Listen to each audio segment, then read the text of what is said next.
मुंबई महानगर, जिसे आज देश के सबसे भीड़ भरे शहर के रूप में जाना जाता है, मगर इस भीड़ और पहाड़ों से भी ऊंची इमारतों के बीच अनेक जगह हजारों वर्ष पुरानी बौद्ध गुफाएं भी है। उन्हीं में से एक है कोंडीवाइट या महाकाली गुफाएं। यह जगह प्राचीन कोंडीवती नाम के कस्बे से लगा हुआ होने से इन्हें कोंडीवाइट या कोंडीवती गुफाओं के नाम से जाना जाता रहा है। साथ में महाकाली नामक पहाड़ी पर होने से महाकाली गुफाओं के नाम से भी जाना जाता है। यहाँ की कोंडीवाइट गुफाएं सिर्फ बुद्धिस्ट गुफाओं का संग्रह है। ईसा पूर्व पहली शताब्दी और 6वीं शताब्दी के बीच निर्मित 19 गुफाओं का समूह है। यहाँ पहुंचकर अगल बगल के कुछ बुजुर्ग लोगों से पूछताछ की तो पता चला, जब मुंबई शहर इतना फैला हुआ नहीं था तब इस जगह सिर्फ पहाड़ हुआ करता था और गुफाएं खुली थी। तब सरकारों ने यह ध्यान न देने की वजह से गुफाओं के आसपास अतिक्रमण बढ़ता गया और लोग गुफाओं में अवैध धंधे करने लगे। यह जगह मुंबई के उपनगर अंधेरी पूर्व में है तथा अंधेरी रेलवे स्टेशन से एक सीधी बस सेवा इस जगह तक उपलब्ध है। तो चलिए हम इस वीडियो में यहाँ की गुफाओं को देखने के साथ उनकी बनावट तथा प्राचीन इतिहास को जानने की कोशिश करते हैं।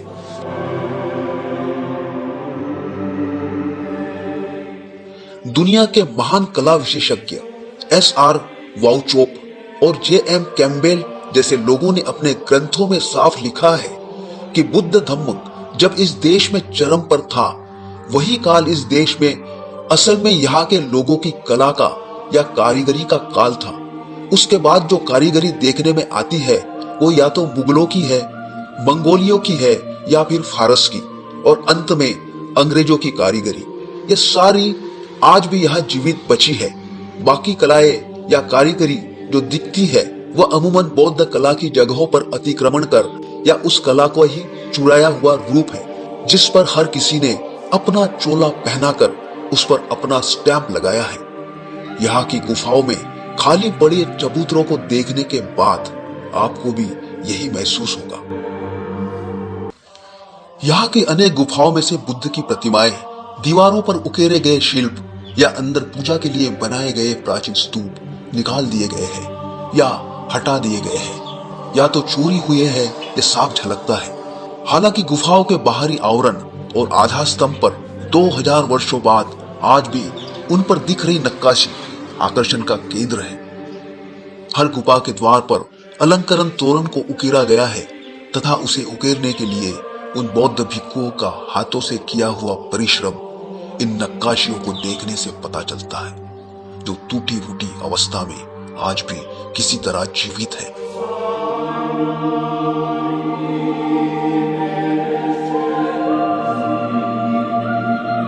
इस गुफा में चबूतरे के ऊपर बनी स्तूप की विस्थापित कारीगरी कुछ प्रमाण में दृष्टिगोचर हो रही है।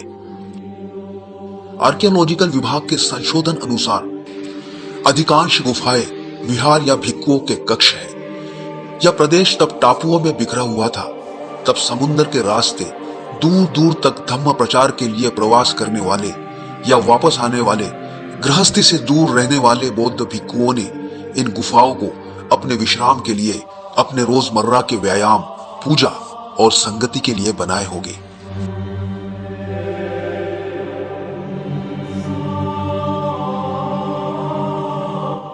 पहाड़ के ऊपर में एक पथरीली काली चट्टान को काटकर दक्षिण पूर्व में 15 गुफाएं, तो पहाड़ के दूसरी तरफ उत्तर पश्चिम में 4 गुफाएं बनाई गई है।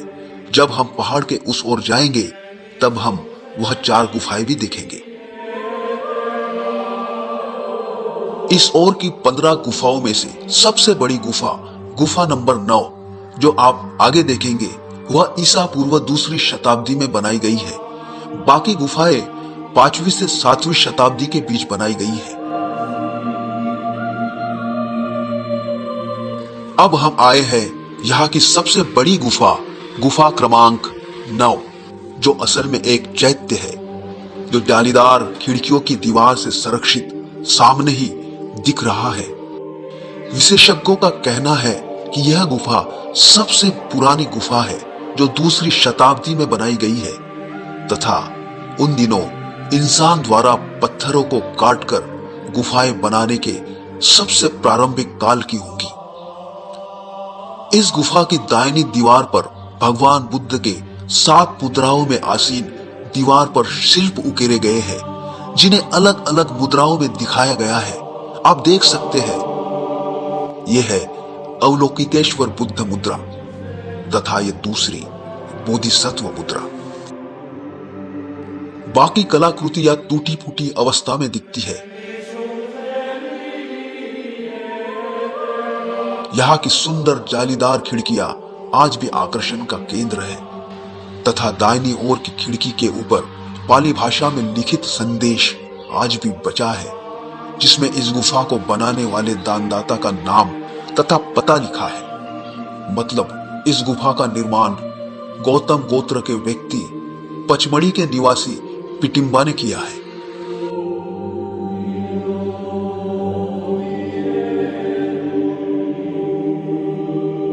यहाँ की गुफाओं में भी जो बुद्ध प्रतिमाएं होंगी उन्हें मिटाने की भरपूर कोशिश हुई है जो अमूमन भारत के दूसरी जगहों पर हो चुका है और वहां की मूर्तियां बदलकर दूसरी मूर्तियां डाल दी गई है। मगर यहाँ आज भी कुछ चीजें जो कि तो बची हैं।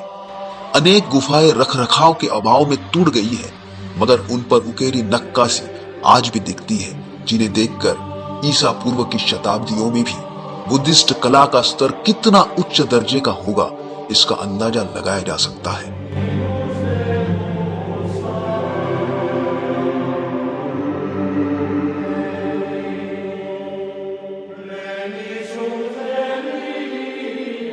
ऐसे लगता है हर गुफा अपने आप में अपनी अलग छाप के साथ बनाई गई थी और सुंदरता तथा वास्तुकला के लिए उनमें आपस में ही प्रतियोगिता होती होगी।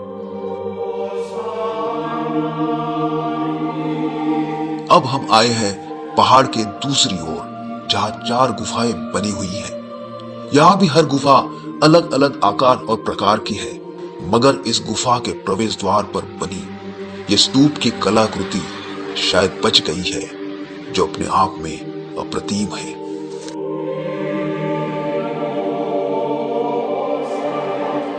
नागवंशीय लोग बौद्ध धर्म के सबसे बड़े वाहक, प्रचारक तथा संघ के साथ रसे बसे धम्म अनुयायी थे और यहाँ पर सबसे ज्यादा मात्रा में उनकी टोलियां रहती थी जिस कारण विशेषता महाराष्ट्र के इस भाग में अनेक जगह काफी मात्रा में बौद्ध मठ, स्तूप, गुफाएं, पत्थरों पर शिल्प तथा चैत्य देखे जाते हैं और बौद्ध राष्ट्रों से आए विदेशी पर्यटकों के आवागमन से विदेशी मुद्रा का महत्वपूर्ण स्रोत भी है। सरकारों द्वारा समय पर जतन न करने की वजह से तथा पुरातत्व विभाग की अवहेलना की वजह से या फिर कला, संस्कृति, विशेषतः बुद्धिस्ट वास्तुकला के प्रति मायने बदलने की सरकारी अनदेखी यहाँ साफ झलकती है।